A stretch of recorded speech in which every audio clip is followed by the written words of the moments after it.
Should we give the delivery guy a beer? No. Why would we give a random... We don't even know how old he is. Oh, he's got to be at least 21. That's not a thing. I think you'll just have to be 18 to be a delivery driver for DoorDash. We'll ask him if he's 21. We're not going to give the delivery driver a beer. Why would we give the delivery driver a beer? Because he should taste this. It's good. Hey, check out our podcast, Beer and Fear. We tried this beer. Listen to our... It's going to come out in a week, all right? You'll play the episode. You'll have this beer. Crack it open. Drink it with us. You're interesting. I love you and your pure heart.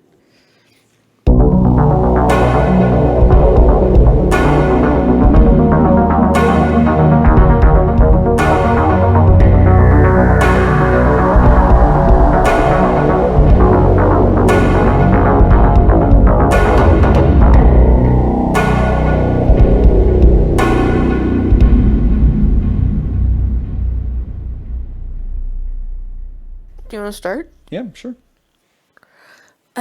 Welcome to the 32nd episode of Beer and Fear. My name is Paige. My name is Zach.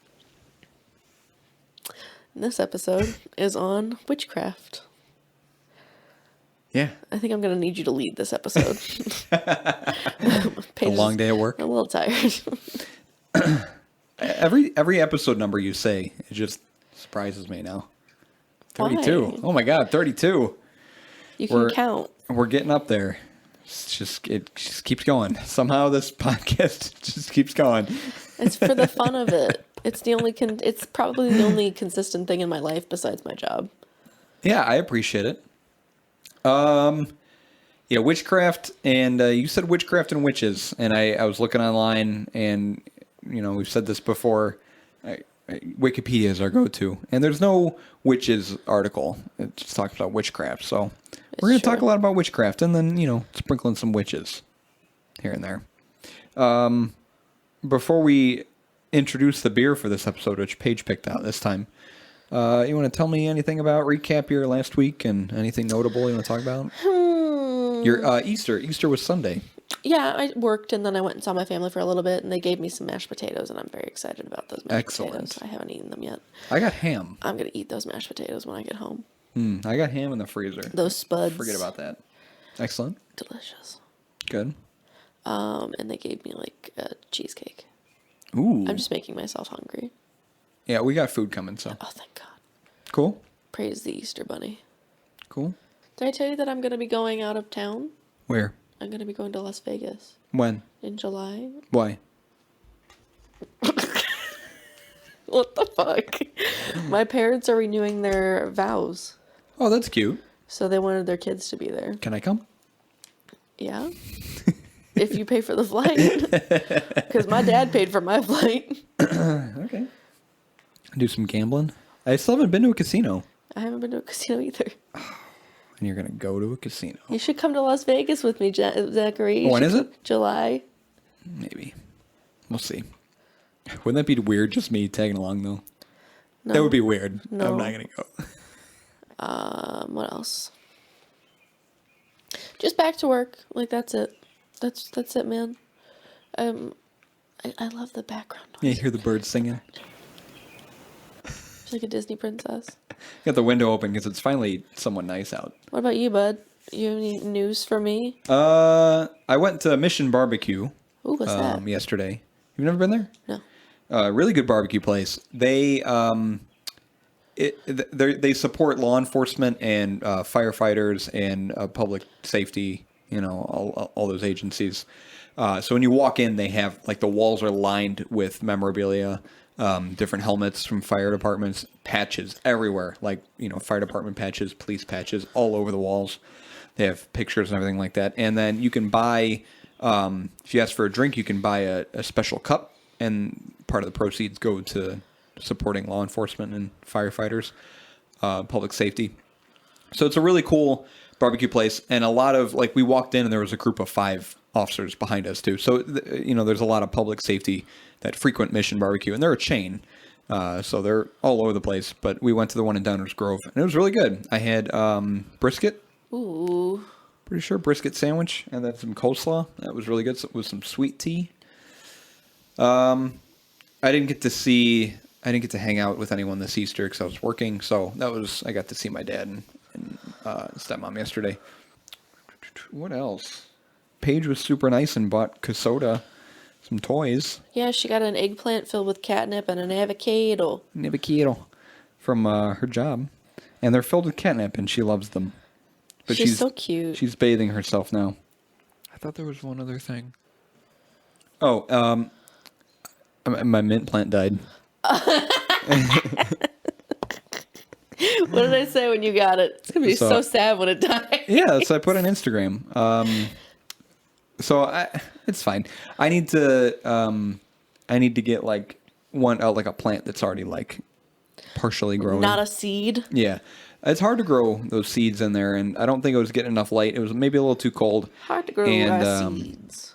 I think maybe I was watering it a little too much. A lot of the seeds that I planted didn't end up germinating, and there was only like 3 or 4 of them in there that were starting to grow. So, but that's it. That's sad. I'm sorry. My cactus is still alive. Yeah, cactuses stay alive. Prick's doing good. Mm-hmm. Anyways. Good. Do you think you'll like this beer better than last week? Probably. I picked it. That's just the honest answer. Usually the ones I pick are good. Okay. You pick good ones. Yeah. It's just the one you picked last week was not for me. Yeah. We went over this. You said it yourself. I'm literally listening to the episode right now. I like to listen back because sometimes I space out and I don't hear what people say or what I say, so then I like to know what I say. Anyways, our beer is from Miskatonic Brewing Company. Spell that. Miskatonic. Miskatonic. Miskatonic. What does that mean? Maybe. I didn't look up the name. I just was like, oh, it's Miskatonic. The description or the about us from Miskatonic is, so many of the greatest beers in the world were markers on the journey to brew beer ourselves. They are instructive, they are canon, and we find enjoyment in devoting ourselves to the quest of their honorable replication. But we also love a good glitch. Mm-hmm. Riffing on tradition and interpreting styles a new way enables us to tilt the board and brew with a twist. It's our way of exploring the curiosities that make beer a constantly evolving idea. But we'll never fully know what lies beyond. We only ever see the edges of our own world, impossible glimpses of the universe. We toil away in the dark of new fermentation. We enjoy the anxiety of occasionally working in the realm of chaos. This is very, very dramatic. Tasting something unexpected, unsettling, and if we try hard enough, maybe even unexplored. Mm-hmm. I agree. That was intense. It's like, what was that? Hell Kitty Kitty. Forget the brewing company. But that brewing company who did Hell Kitty Kitty. Yeah, what about them? It's sort of the same approach, you know? I think when you were reading their info page, it's like they have a sort of avant-garde, you know, kind of put your own spin on things. I follow sort of you. Approach. They're located in Darien, Illinois. Okay. I don't know where that is. I've heard of it. Darien? Couldn't point it out on a map for you. The title of our beer is West Coast Wizard. Ooh. It is a IPA with an ABV of 6.3 and an IBU of 63. Well, it says West Coast IPA. Mm-hmm. Classic resinous, yeah. Hop tones meld with impressions of ripe melon and peach in this bright, easy drinking West Coast IPA. Get back to your roots. That's what it says. It's got a little thing that says get back to your roots. Okay. I imagine it'll be somewhat similar to last week's, but maybe not as... It has... Hop forward. No score on Beer Advocate. It doesn't even have a picture on Beer Advocate. Yeah, last one didn't either. Nothing. It has an average rating, though. 3.87. Oh, okay. So not great, not bad. Sure. And the review I'll do after, but it's from a guy named Grumpy Gas, and I think it's got a review. They have like 3. Okay. Just no rating. Mm-hmm. Excellent. Okay, please enjoy the can. It's a matte label. Yeah, I love the matte labels. He's longboarding. He's got flip-flops. He's a West Coast wizard. He's got fast food and a drug rug on. And a wizard staff. Miskatonic. What's the tie-in with witches? Witchcraft. Wizards? Yeah. They do magic. Did I not blindly agree with you over plenty of beers that you have picked? Let me just walk us back to ghouls. Because it rhymes with ghouls. I like the way this smells. Yeah, electric jewel rhymes with ghoul. Shapes and lines. Triangles shape. Oh, that smells good. Mine's very foamy. Smells like pineapple. Instantly, it's not very hoppy. It's just fruity, fruit forward, kind of like Hell Kitty Kitty, kind of like Sailor's Kush, where it's like fruit. One of my nostrils is stuffed, so I can only smell is like half as well. You can smell half fruit. It smells like pineapple. Yeah. Tropical fruits. I gotta get close.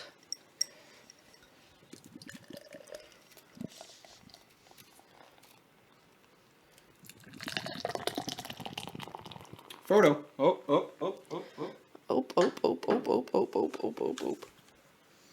This beer smells incredible. Yeah, very foamy. Just like last week's, the foam lingers. Like, I'm not going to be able to get a sip of beer. I got maybe about... Well, you can look at the photo on Instagram. That's how much foam I've got. You've got about 3 inches of foam there. That's what I'm saying. Yeah. We'll let it settle for a little bit. Yeah, I'm waiting. It was maybe a little aggressive pour. It wasn't aggressive pour, I'm not going to lie. I just love the can so much. It smells like pineapples and peaches. Oh my god, I'm going to love this beer. I know you are. What is with you? Why is it that I pick like the weird shit? And then you pick the consistently good shit. You did like Electric Jewel. That was a surprise. I like weird stuff. That was a surprise to me. I didn't think you'd be a fan of that beer. This is like never ending. No, and there's still more in that can. I know. It's still so full. I mean, let's just... You want to go for it? Yeah, it's fine. I'll get my nose piercing. Covered in foam. That was a great clink. Mm-hmm. What? Yeah, this is great. That is not at all what I was expecting. It is so fucking smooth. But there's this weird little taste right in the middle of it, and I can't figure out what it is. It's not overly hoppy. It's not overly bitter or intense at all. Nope. It's just very, very easy to drink, smooth and pleasant and fruity. Look at this foam still. Yep. It's very tasty. It's sweet. That's good. Citrusy. Mm-hmm. Again, it reminds me a lot of Hell Kitty Kitty, Sailor's Kush, a lot of the fruit-forward IPAs that we've had. And Hell Kitty Kitty was a little more bitter. I don't know. I can't remember. I just remembered. I can't remember specifically how each one tasted. I just remember that they were fruity. Even we got to try Bat Squatch again. Even Bat Squatch, but I've had Bat Squatch since then. A lot of the fruity IPAs, and they're all great beers, and probably one of my favorite styles now that we've been having more and more of them. Scott really likes Hell Kitty Kitty. He picked some up at a store, and he's in love with that beer. So he's been telling me. The foam on this is ridiculous. It is so light. I'm interested to maybe do a little research on that. What exactly makes the constitution of foam thicker?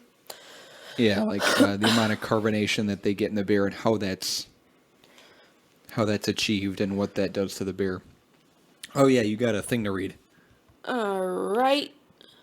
The aroma has lost the floral note and focuses on pine and grapefruit. This is a review from last year. So basically this person reviewed it and then actually just... I was going to say, because I don't smell any pine or grapefruit. Actually, never mind. I don't want to do it. Yeah, it's, for me, pineapple is what I taste up front. But, I mean, it's got that, little bit of bitterness that all IPAs have. But it's still very smooth.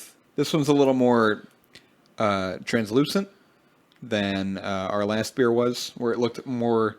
Last beer looked more like a hazy IPA. This is... You can definitely see through it. It is a little more of a pale golden color. Not super dark. It's just pleasant. It's really good. It reminds me of Hell Kitty Kitty, Sailor's Kush, Bat Squatch, a lot of those fruit IPAs. Great nose on it. I think it smells better than it tastes, but it does not taste bad at all. This is a very satisfying brew. Surprise, surprise. Paige picks another winner.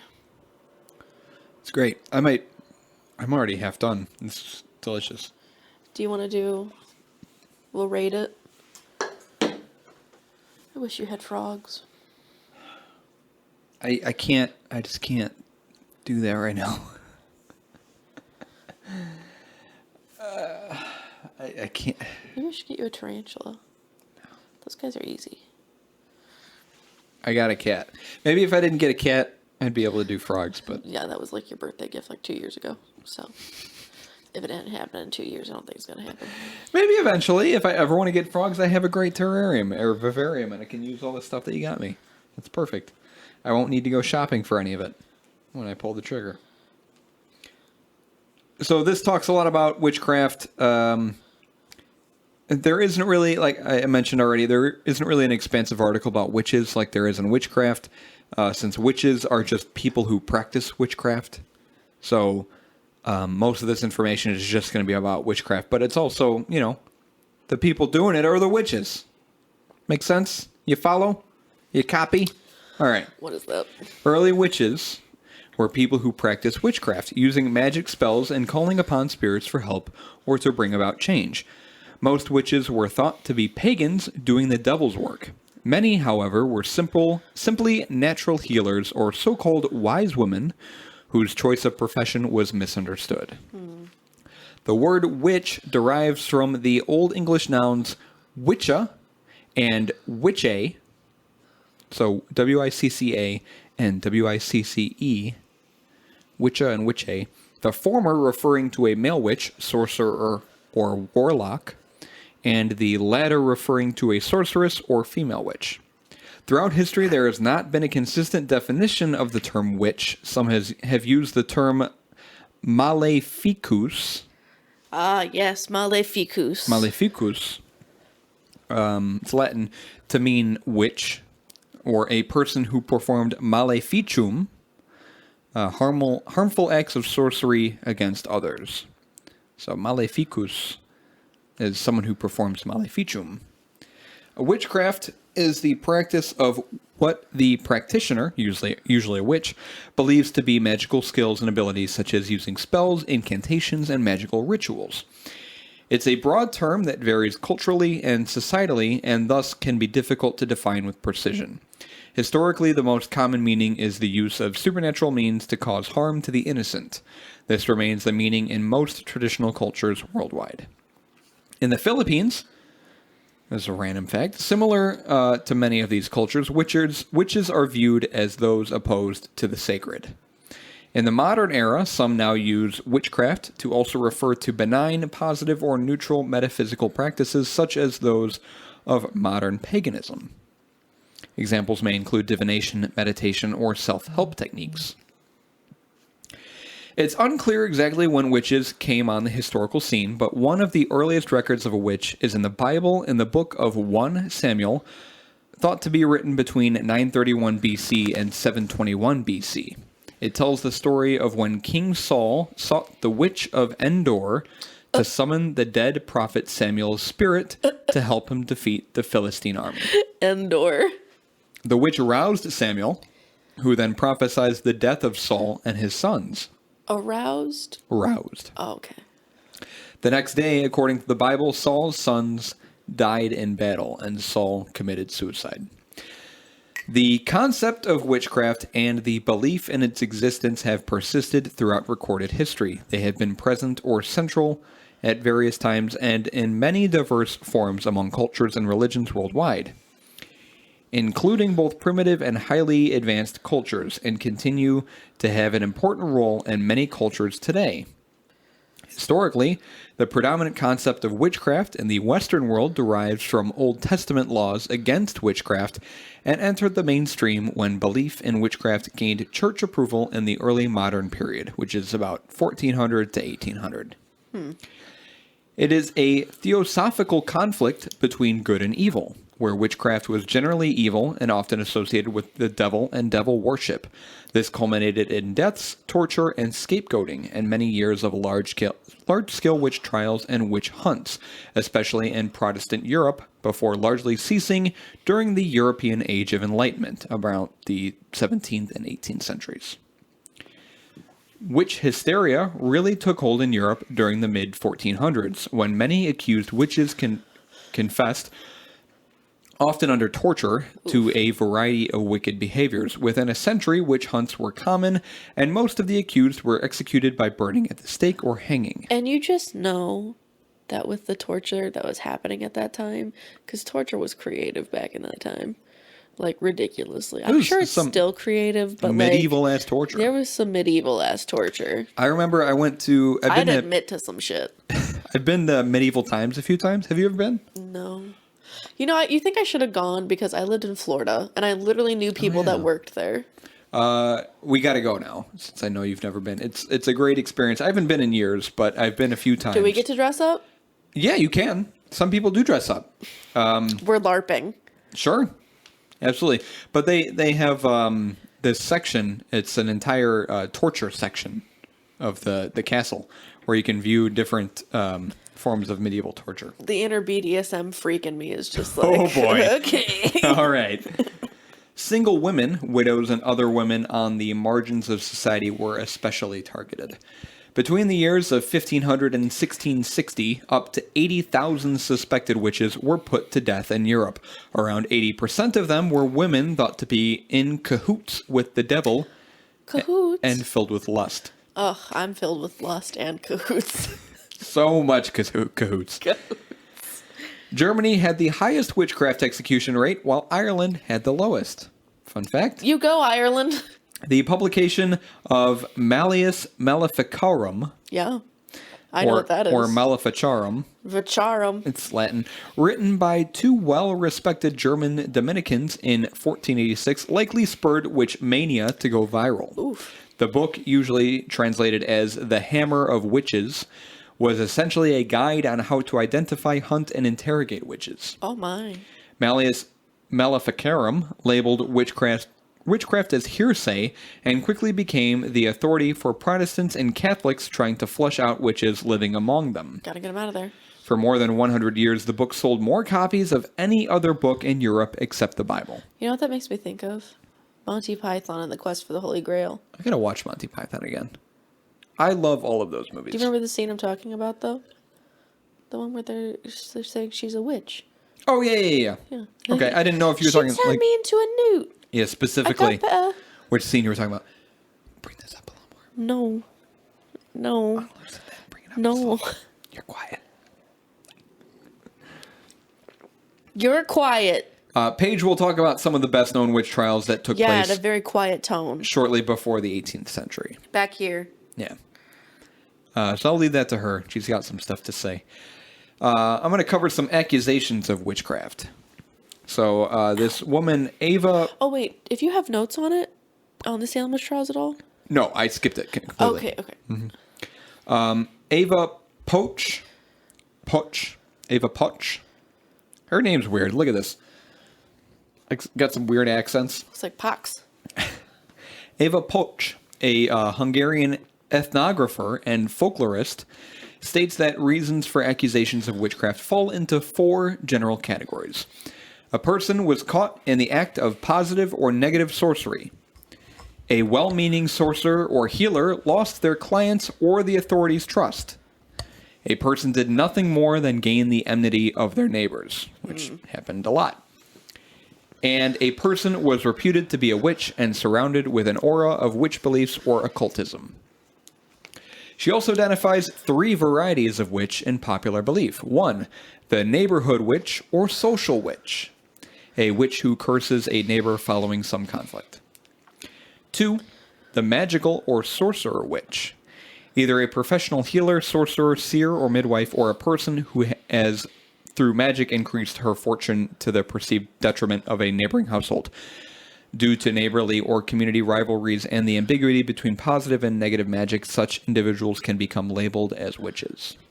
And 3, the supernatural or night witch, portrayed in court narratives as a demon appearing in visions and dreams. Which witch are you? Which witch? Which witch? Which witch are you? I don't know. Which witch do you think I would be? Probably the supernatural or night witch. You think so? Yeah. Oh man, I'd be spooky. As a demon appearing in visions and dreams. Me? Yeah. Wow. Which one are you? I'd probably fuck with my neighbors. The people above me, man, they're noisy as shit. All right? So... My upstairs neighbors have gotten very noisy. I would be a neighborhood witch. Did I tell you that?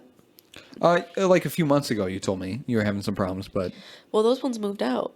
These ones moved in, and now they're allowed too.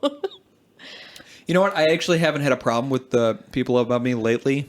I think it's because I'm at work usually during the majority of the day, but on my days off, I definitely Because let me tell you, when I hang out with Casoda, they're loud as fuck.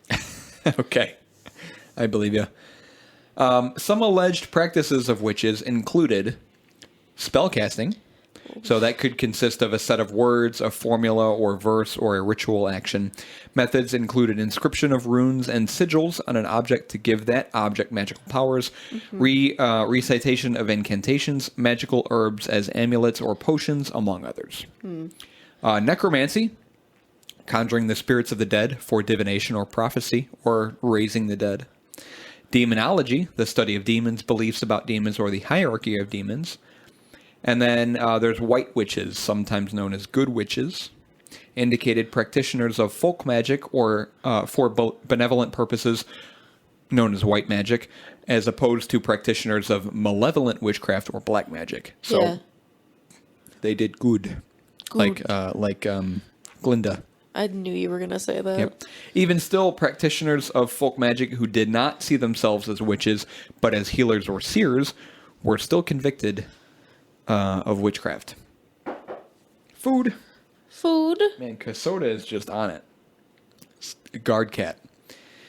I'm going to finish my section and I'll get it. Witches and witchcraft, like I mentioned earlier, have different definitions and perspectives depending on the region or religious context. I won't go into each and every religion, but based on what I read, witchcraft was typically viewed as evil, the practice was condemned, and offenders were punished. Belief in witchcraft continues to be present today in some societies, and accusations of witchcraft are the trigger for serious forms of violence, including murder. Such incidents are common in some countries in Africa and the Middle East. Accusations of witchcraft are sometimes linked to personal disputes, jealousy, and conflicts between neighbors or family members over land or inheritance. Modern-day witches of the Western world still struggle to shake their historical stereotype. Most practice Wicca, or Wicca, it's W-I-C-C-A, an official religion in the United States and Canada. It has ties with paganism. Wiccans, or Wiccans, avoid evil and the appearance of evil at all costs. Their motto is to harm none, and they strive to live a peaceful, tolerant, and balanced life in tune with nature and humanity. Many modern-day witches still perform witchcraft, but there's seldom anything sinister about it. Their spells and incantations are often derived from their Book of Shadows, a 20th century collection of wisdom and witchcraft, and can be compared to the act of prayer in other religions. A modern-day witchcraft potion is more likely to be an herbal remedy for the flu instead of a hex to harm someone. And my last bullet, today's witchcraft spells are usually used to stop someone from doing evil or harming themselves. Ironically, while it's probable some historical witches used witchcraft for evil purposes, many may have embraced it for healing or protection against the immorality they were accused of. That's my section. This beer is delicious. I'm glad you like it. But again, I'm not surprised. Why are you laughing like that? I don't like Food. that. You want to have a food break? Yeah. I'm going to take a food break. In early 1692, During the depths of winter in Massachusetts Bay Colony, a group of young girls in the village of Salem began acting strangely. You just started. Yeah, man. All right, start that over. Well, we're back from our food break.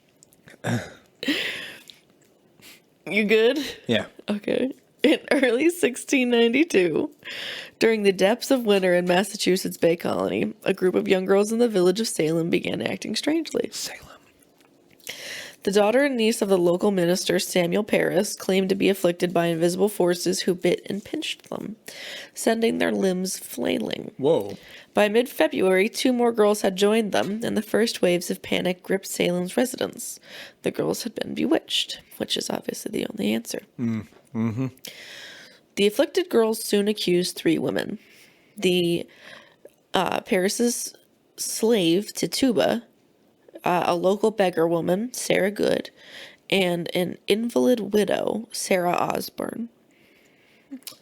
As local magistrates began questioning the accused, people packed into a tavern to witness the girls come face to face with the woman they had accused of witchcraft. While the other 2 women denied the accusations against them, Tituba told vivid stories of how Satan had revealed himself to her. She said she had signed the devil's book with her own blood and seen the marks of Good and Osborne there beside her own. Nice. Tituba's riveting testimony helped unleash a notorious witch hunt that swept quickly beyond Salem and engulfed all of New England. Close to 200 people would be accused before the Salem witch trials ended the following year, and 20 of them would be executed by hanging over the summer and fall of 1692.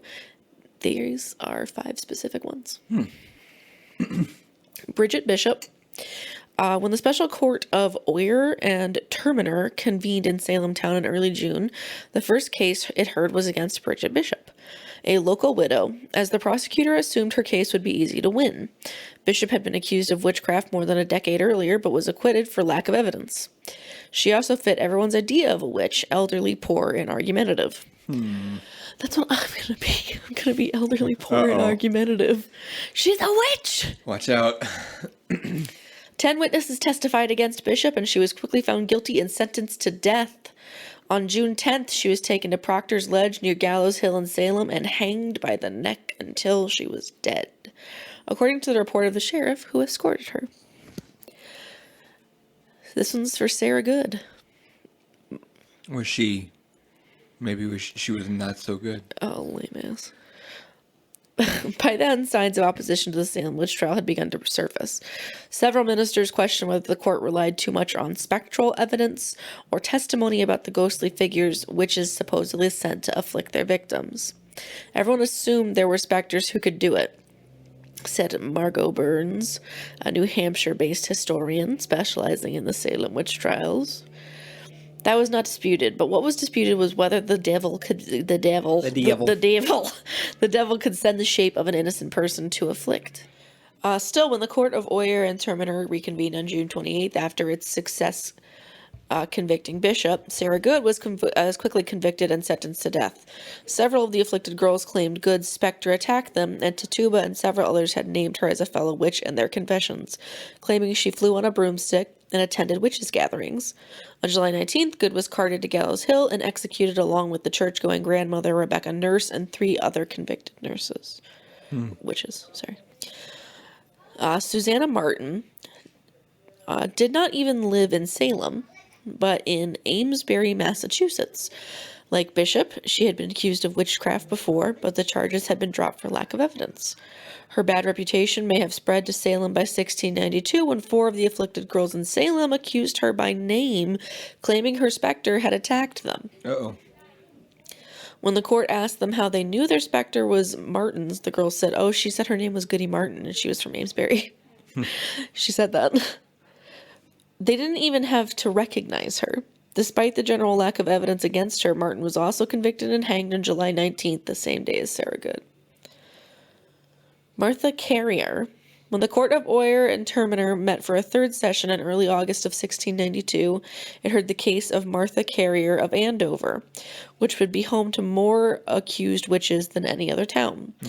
Her family was very unpopular. They were thought to have brought smallpox to Andover. After Carrier was accused, the authorities interrogated her 2 teenage sons, torturing them into confessing to witchcraft themselves and implicating their mother.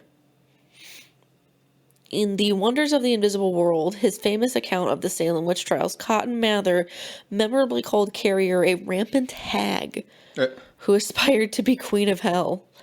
The court convicted Carrier in the same session as 2 prominent male victims of the witch hunts, John Proctor and Reverend George Burroughs, whom people suspected of being the ringleader of Salem's witches. On August 19th, Carrier went to Gallows Hill along with Proctor, Burroughs, and 2 other men, and she was the only woman executed that day for witchcraft. Martha Corey, like Rebecca Nurse, was far from the usual witch suspect who tended to be a poor outcast. She was a covenanted member of the church, something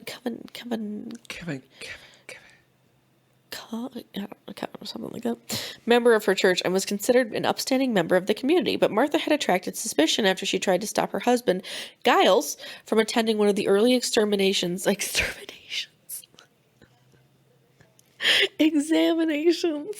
Two very different things. Oh no. Examinations in the witch trials, my brain. Even going so far as to hide his saddle. That's really funny. You go from hide the keys to hide the saddle. Shortly after this, one of the afflicted girls accused Martha of bewitching her and turning her blind. Martha's defiant attitude turned court officials against her, and Giles refused to corroborate her testimony. Corroborate.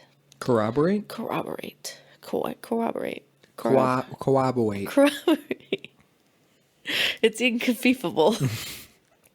At least until he himself was accused, less than 2 weeks after Martha was found guilty and sentenced to death. Giles was pressed to death after he refused to enter a plea in his own trial. Ow. On September 22nd, Martha Corey went to the gallows along with 7 other convicted witches in what would be the last hangings of the Salem witch trials. How long do you think this episode is right now? Couldn't tell you. No? You can't give me like an estimate of your brain? I did about the average amount of stuff. I think your section has been a little shorter than mine so far. I'm going to leave it at that then. Okay.